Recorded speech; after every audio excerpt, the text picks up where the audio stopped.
Audience కి అభివందనం. ఇందాక నా ఇంట్రడక్షన్ లో బిగ్ బాస్ గారు చెప్పినట్టు నా పోస్టులకి పెర్ఫార్మెన్స్లకి మా పచ్చలకి ప్రైస్లకి పాపులారిటీ వచ్చిందన్నారు. That's not right.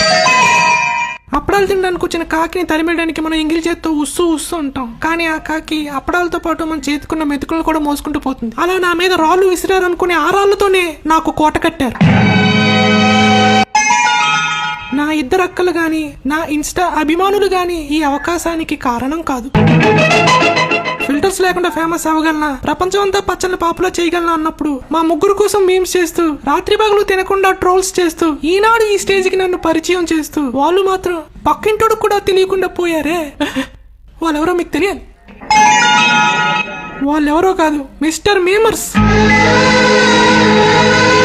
పైసలు తీసుకోకుండా పబ్లిసిటీ చేసినందుకు పొద్దున్నే పాలాభిషేకం చేయాలి. రీల్స్ చేసుకుని నన్ను రియాలిటీ షోకి తీసుకున్నందుకు వీల్ చైర్ మీద సన్మానం చేయాలి. ఈ వెండి తెర మీద సినిమాలు, బుల్లి తెర మీద బిగ్ బాస్ లు, ఇవన్నీ వాళ్ళు పెట్టిన భిక్ష.